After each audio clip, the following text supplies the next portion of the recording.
안녕하십니까?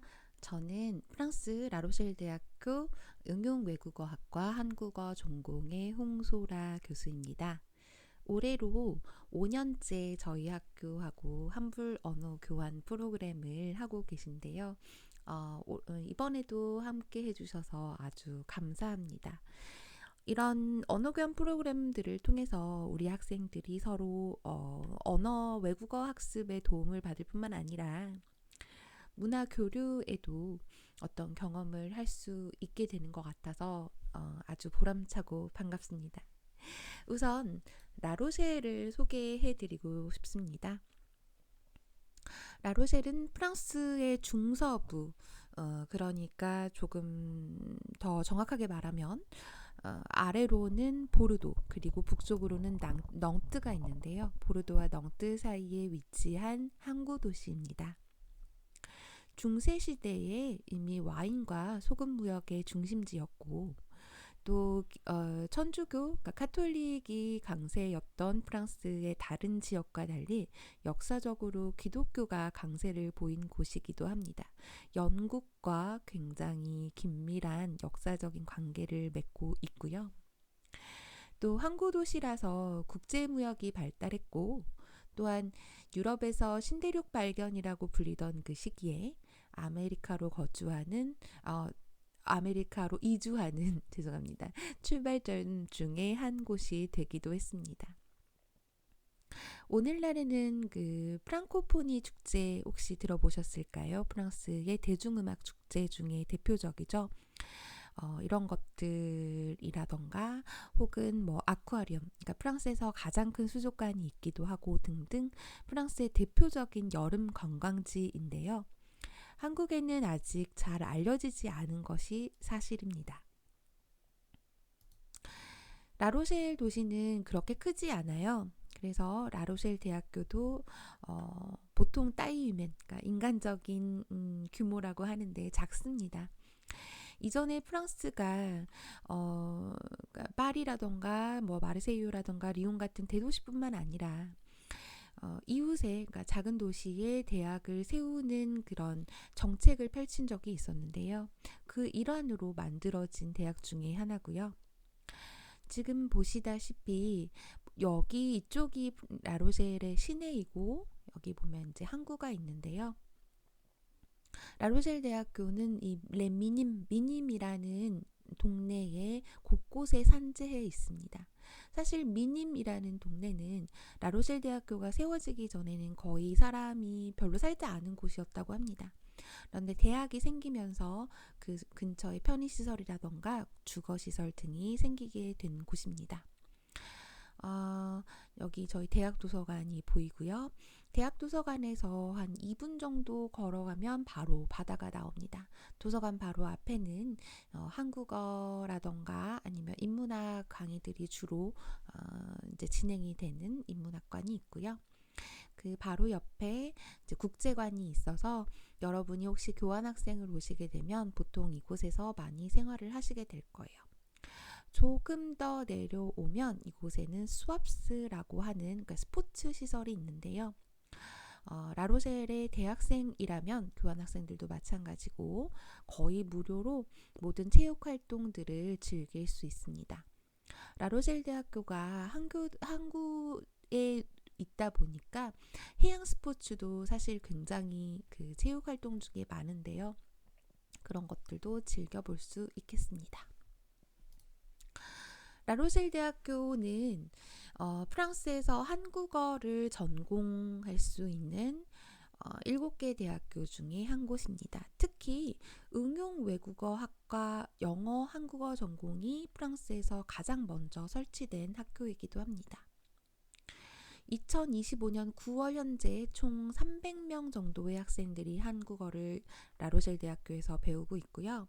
또 라로셸 대학교에는 그 세종학당이 또 들어와 있어요. 그래서 그 정규 학생들 300명뿐만 아니라 더 많은 사람들이 이제 저희 학교에서 라로셸 대학교에서 한국어를 공부한답니다. 학부 같은 경우에는 이제 영어 한국어 전공하는 친구들이 200명 정도, 한국어 부전공으로, 그러니까 부전공으로 한국어를 배우는 학생들이 지금 한 40명 정도 있고요. 대학원에도 국제관계 한국어 전공, 국제무역 및 마케팅 한국어 전공 이렇게 설치가 되어 있습니다. 여러분이 이번에 어떤 학생과 언어 교환을 하게 될지 모르겠지만 이 학생들 중에 한 명일 거예요. 자, 우리 여러분께서 한불 언어 교환의 프로그램에 신청을 해 주셨는데요. 저희가 프로그램을 만들 때에 상정한 가장 큰 세 가지 목적은 첫째, 학습 언어의 보다 원활한 활용, 둘째, 상대국 문화에 대한 이해 고취, 셋째, 상대국 학생과의 친분이었습니다. 이 세 개 중에 하나만 사실 성취한다고 해도 저는 굉장히 좋은 기회가 될 거라고 생각을 하는데요. 여러분은 어떤 것에 더 큰 목적을 두고 있을지 궁금합니다. 그리고 또 부디 그 목적을 성취할 수 있도록 프로그램에 성실히 임해주시기를 부탁드립니다. 프로그램의 진행은 다음과 같이 이루어질 텐데요. 우선 여러분이 신청을 해주셨고 제가 언어교환 파트너를 배정했습니다.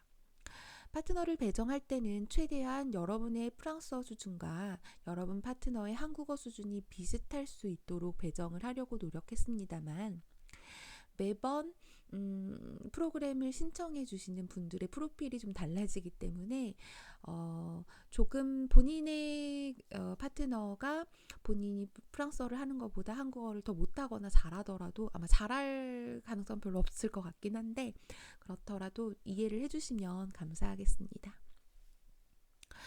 이번 학기의 언어교환 프로그램은 2025년 10월 13일부터 시작하려고 합니다. 아무래도 이제 한국 같은 경우는 추석이 다 바로 다음 주잖아요. 추석이 있기 때문에 조금 더 늦춰서 예년보다 조금 더 늦춰서 시작을 하는 건데요. 다만 이제 라로셀 대학교 학생들도 이제 10월 13일 그다음에 20일 주가 아마도 전성절 방학일 거예요. 그래서 방학 기간에도 물론 연락이 잘 되고 언어 교환이 진행이 잘 되는 그룹이 있을 수 있고 또 방학이기 때문에 연락이 조금 안 되는 그룹이 있을 수도 있다는 점 우선 말씀을 드리겠습니다. 프로그램은 일주일에 한 번 정도 하시는 것을 가장 추천하고요. 한 번에 1시간에서 1시간 반 가량 정도 프로그램, 그러니까 언어 교환을 진행해 주시면 됩니다. 그렇게 해서 최소 10시간 이상을 진행하셨을 때에 프로그램을 완료했다고 보고 이제 저희 학교에서 프랑스어 및 영어 버전으로 프로그램 참가 증명서를 발급해 드리게 됩니다. 12월 31일까지 최소 10시간 이상 언어 교환을 진행을 하시고 그리고 여러분 학교의 방침에 따라서 보고서를 제출하게 되실 수도 있습니다. 이 부분은 여러분 학교 학과에 문의해 주시면 감사하겠습니다. 여러분의 짝인 라로셀 대학교 학생들은 프로그램 종료 후에 저에게 보고서를 제출하게 되고요. 여러분 짝이 제출하는 보고서를 바탕으로 해서 저희 학교에서 여러분께 증명서를 발급해 드린다는 점 말씀드렸습니다. 그럼 지금이면 좀 이해가 다 되셨겠지만 프로그램은 1대1로 진행이 되고요. 온라인으로 진행이 됩니다. 어떤 프로그램을 사용하시던 상관은 없는데 여러분의 짝과 함께 어떤 프로그램을 사용할지 상의를 해주시면 좋겠고요. 다만 매번 카메라 사용은 필수입니다. 우선 언어 교환이라는 것은 본인의 모국어로 진행한다 하더라도 여러분과 같이 여러분의 짝은 외국어로 말을 하게 되겠죠. 그리고 여러분 짝의 모국어로 대화를 할 때는 여러분에게는 외국어가 될 겁니다. 이 경우에 커뮤니케이션이 사실은 크게 원활하지 않을 수 있습니다. 왜냐하면 커뮤니케이션에는 여러분 잘 아시다시피 언어뿐만 아니라 비언어적인 요소들도 강하게 작용하기 때문인데요. 온라인으로 하는 만큼 적어도 카메라를 사용해야 얼굴 표정이라도 볼 수 있기 때문에 즉 비언어적인 요소가 배제되는 것을 최대한 막기 위해서 여러분들께 이 언어 교환을 진행을 할 때 매번 카메라를 사용해 주실 것을 당부드립니다. 아시겠지만 여러분의 언어교환 짝은 라로셀 대학교에서 한국어를 전공하고 있습니다. 여러분이 여러분 대학교에서 프랑스어를 전공하고 있는 것처럼요. 언어교환은 두 언어를 번갈아 가면서 사용하게 됩니다. 한 번 할 때는 한국어만 하고요. 한국어로만 한 세퀀스를 했다면 그 다음에는 프랑스어로만 언어 교환을 사용하게 됩니다. 이것은 제가 드리는 많지 않은 지침 중에 하나인데요. 왜냐하면 아무래도 한국어랑 프랑스어를 같이 사용을 하게 되면 둘 중에 한 언어가 지배적인 언어가 되기 마련인데요. 아무래도 두 사람의 외국어 실력이 아무리 비슷하다 하더라도 분명히 차이가 날 것이기 때문이고요. 그리고 또한 이제 아시겠지만 외국어로 하는 회화의 경우에는 어떤 그 사람의 성격, 여러분 각각의 성격에 따라서도 차이가 나기 때문에 이것은 의무적으로 한 번은 한국어로만 하시고 한 번은 프랑스어로만 하시기를 당부드립니다. 물론 다양한 주제를 자유롭게 다룰 수 있고요. 그런데 중요한 것은 두 사람 모두가 동의한 주제여야 한다는 것이죠. 한 사람에게만 신나거나 한 사람에게만 좋은 주제를 택하지 않으시기를 부탁을 드리고요. 그래서 어떤 주제에 대해서 이야기할까에 대해서는 미리 함께 이야기해 보시는 것을 당부드립니다. 그래서 보통은 처음에는 서로 짝이 어떤 사람인지, 어떤 취미를 가지고 있는지, 어떤 흥미를 가지고 있는지 잘 모르기 때문에 처음에는 수업 시간에 다룬 주제부터 시작을 하고 그 다음에 점점 서로를 잘 알게 되면서 보다 더 다양한 주제를 다룰 수 있게 하는 것이 보다 자연스러운 프로그램 진행에 도움이 된다고 말씀드리겠습니다. 프로그램의 전반적인 진행은 이렇게 될 건데요.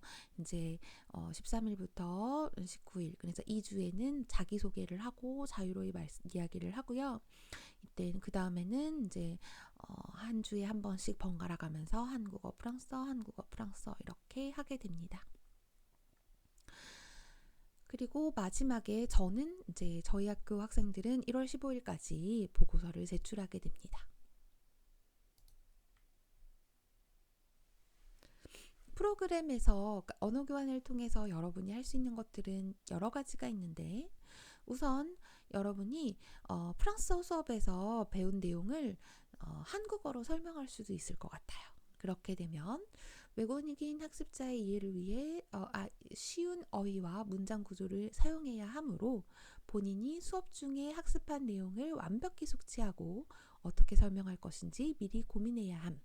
그러니까 여러분이 프랑스어 수업에서 배운 내용을 한국어로 설명을 하는 거예요. 그런데 이 경우에 여러분의 파트너가, 여러분의 짝이 한국어 수준이 그렇게 높지 않아요. 이 경우에는 단순한 구조의 문장으로 이야기를 해야겠죠. 그리고 쉬운 단어를 사용해야 할 것이에요. 여러분의 지적 수준보다 더 쉽고 더 단순한 문장으로 여러분이 배운 것을 설명하려면 좀 생각보다 많은 고민이 필요할 거예요. 이것을 하는 과정에서 여러분께서 프랑스어 수업 시간에 배운 내용을 보다 완벽하게 학습할 수 있는 효과를 거둘 수 있습니다. 그리고 동시에 대학 수업에 대한 집중도와 개별 학습 성취도를 고치 효과 기대. 그러니까 이것을 제대로 설명하려면 여러분이 수업 시간에 집중을 해야겠죠. 그래서 보다 효율적인 학습에도 도움이 될 거라고 기대해 봅니다. 또 이런 활동도 할 수 있을 것 같아요. 대학 수업에서 다루었던 주제를 바탕으로 목표 언어로 대화 나누기. 그러니까 여러분이 프랑스어 강의에서 다루었던 주제를 바탕으로 프랑스어로 대화를 나누는 거죠. 이 경우에는 여러분이 이미 어떤 주제, 그러니까 프랑스어로 예를 들어서 여러분의 방학에 대해서 이야기를 한다고 하면 이미 수업 시간에 방학에 대해서 이야기를 해봤기 때문에 어떤 내용을 이야기할지, 그리고 그 내용에 대해서 이야기할 때 어떤 단어와 어떤 어휘와 어떤 문법을 사용해야 할지를 이미 알고 있어요. 그러니까 말하자면 좀 복습의 개념으로 하되 프랑스인 파트너와 함께 하기 때문에 좀 더 다양한 방향으로 대화가 진행될 수도 있겠죠. 이게 지금 제가 다 적어 놓은 것인데요. 그리고 그 과정에서 이제 모국어 화자로부터, 그러니까 여러분의 프랑스인 짝으로부터 1대1로 즉각적인 피드백을 받을 수 있기 때문에 여러분이 프랑스어를 사용할 때 발생하는 오류들을 보다 빠르고 효과적으로 감소시킬 수 있을 것이라고 기대해 봅니다. 그리고 기타 이제 1, 2번 방금 말씀드린 것에서 다루지 못한 주제들을, 그러니까 여러분의 관심사에 따라서 대학 수업 내용 외에 다른 질문을 주고받음으로써 실제 상황에서의 담화 능력을 향상하고, 그리고 외국인 학습자, 그러니까 프랑스 사람이 한국에 대해서 어떤 관심사를 가지고 있지, 이런 거를 파악함으로써 프랑스 문화에 대한 이해도 고취할 수 있고요. 그리고 이런 걸 할 때는 아까 말씀드린 것처럼 다음 시간에 어떤 주제에 대해서 이야기할지 미리 이야기를 하면 준비를 하는데 좀 도움이 되겠죠. 그리고 주제를 정할 때 두 사람이 모두 합의하에 주제를 정하시기를 부탁을 드리겠습니다. 언어 교환을 진행을 할 때 또 중요한 것 중에 하나는, 첫째, 미리 정해놓은 약속 시간을 엄수하는 것입니다. 여러분 대학생활 바쁘시죠? 중간고사도 있고 또 혹은 아르바이트를 할 수도 있고 여러 약속들이 있을 거예요. 프랑스 학생들도 마찬가지예요. 그런데 우리가 온라인으로 언어 교환을 진행을 하기 때문에 프랑스와 한국 사이의 시차도 감안해야 합니다. 지금은 아직 서머타임이 적용이 되고 있어서 시차가 7시간인데요. 곧 시차가 8시간으로 벌어지게 됩니다. 이 경우에 한 번 정해놓은 약속을 어기게 되면 그 다음 약속을 잡는 것이 힘들어질 수 있어요. 그래서 혹시라도 부득이하게 여러분이 약속을 취소해야 되거나 할 경우에는 미리 그 다음 약속을 잡고 나서 취소를 하시기를 당부드립니다. 이 부분에 대해서는 저도 저희 학생들에게 꼭 단단히 이렇게 부탁을 할 거니까요. 이 부분 정말 꼭 부탁드려요. 그래서 한 번 약속이 어그러진 이후에 언어 교환 전체가 중단되는 경우들이 좀 있었거든요. 그리고 이메일 확인에 유의해 주시기 바랍니다. 특히 처음 약속을 잡을 땐 이메일로 연락이 되게 될 거예요. 보통 한국은 메신저를 통해서 여러 정보들을 전달하는 것이 보통이지만 프랑스는 그렇지 않거든요. 공식적인 메시지의 경우에는 메신저를 통해서 전달되지 않고 꼭 이메일로 전달이 됩니다. 따라서 여러분의 언어 교환 짝도 여러분들께 이메일, 그러니까 여러분께서 그 언어 교환 프로그램을 신청할 때 학교 측에 전달한 이메일 주소, 그 주소로 여러분의 짝이 연락을 할 거예요. 그래서 우선 이메일 확인에 유의를 해주시기를 부탁을 드리고요. 그 이후에 메신저를 사용하시는 것은 여러분들이 알아서 하시면 되겠습니다. 말씀드린 것처럼 프로그램 종료 이후에 보고서 작성 및 제출이 요구될 수 있고요. 혹시라도 프로그램 진행에 문제가 있을 경우에는 즉시 여러분의 학교 측으로 연락을 해주시면 여러분 학과에서 저희 학교 쪽으로 연락을 주셔서 최대한 빠르게, 최대한 효과적으로 어떤 문제점을 해결할 수 있도록 하겠습니다. 말이 길어졌는데요. 제가 여러분께 드릴 정보는 여기까지이고요. 부디 즐겁고 유익한 언어 교환이 되시기를 바랍니다. 말씀드린 것처럼 문제가 있을 때는 주저없이 저희 쪽으로 연락을 주시고요. 그러면 즐거운 언어 교환 화이팅입니다. 감사합니다.